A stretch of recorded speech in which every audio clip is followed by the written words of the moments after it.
Hello everyone, ये TGT exam के लिए इम्पॉर्टेंट क्वेश्चंस हैं जो कि आपको ट्रिग्नोमेट्री से, इंटीग्रेशन और डिफरेंशिएशन से कई बार आपको क्वेश्चन सॉल्व नहीं होता है, तो आप ट्रिक का यूज़ करके इन क्वेश्चन को सॉल्व कर सकते हो बहुत ही ईजिली वे से। तो जैसे ये क्वेश्चन है कि sine x plus cos x and divided by 3 cos square x plus 2 ये इक्वल टू होगा 0। तो आपने इसे कैसे याद रखना है? देखो, जब अपर लिमिट, यानी मैंने लिखा भी हुआ है, जब अपर और लोअर लिमिट क्या हो, सेम हो, ठीक है। और इस तरह का अगर फॉर्मूला, यानी कि इस तरह की आपके पास टर्म आई, तो ये ऑलवेज क्या होगा, 0 के इक्वल होगा। ये बहुत ही, देखो कितने सेकंड में हो गया ये, यानी कि 2 या 3 सेकंड में आपका क्वेश्चन सॉल्व होगा, बट आपने इसे याद रखना है। नेक्स्ट वन, जैसे आपके पास ये है, तो इसे आप कैसे याद रखोगे? मान लो यहाँ पे लोअर लिमिट जो है वो 0 है और जो अपर लिमिट है वो क्या है, 5 है, ठीक है। और यहाँ पे आपको डिफरेंशिएट करना है।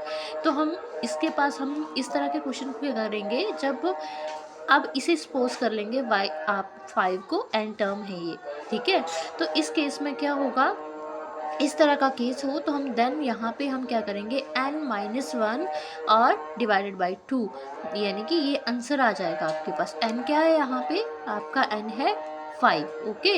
एंड देन n आपका 5, और ये फॉर्मूला आप यहाँ पे यूज़ करोगे। तो देन n में से 5 में से 1 माइनस किया तो कितना आ गया, 4 एंड डिवाइडेड बाई 2, और इसको आप मल्टीप्लाई करोगे तो कितना आ गया, 4 5 से 20 and divided by 2, and divide करोगे तो कितना आ गया, 10 आंसर, ओके।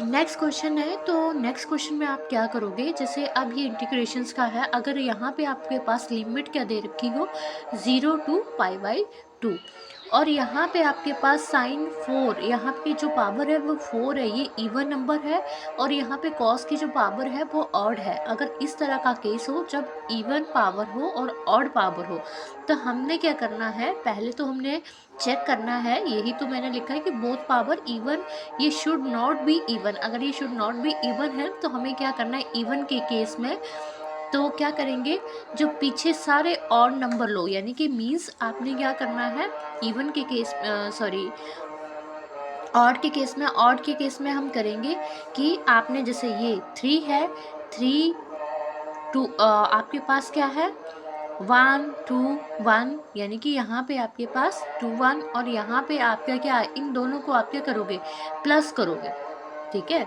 मतलब 3 के आगे ऑड के केस में पिछले सारे इवन नंबर लो, ठीक है। तो आपके क्या है, आपके इवन नंबर 2 है ना, तो हम क्या करेंगे, 2 एंड यहाँ पे हम 4 और 3 को क्या करेंगे, प्लस करेंगे, एंड देन ये हमारे पास जो भी हमारे क्या है, ऑड नंबर लेने हैं हमने, 7 4 और 3 प्लस, फिर 7 के बाद क्या आता है, 5 5 के बाद 3 एंड 3 के बाद 1, इन सभी को आप मल्टीप्लाई करोगे एंड देन आपके पास क्या आ जाएगा, आंसर आ जाएगा, ओके। And thank you.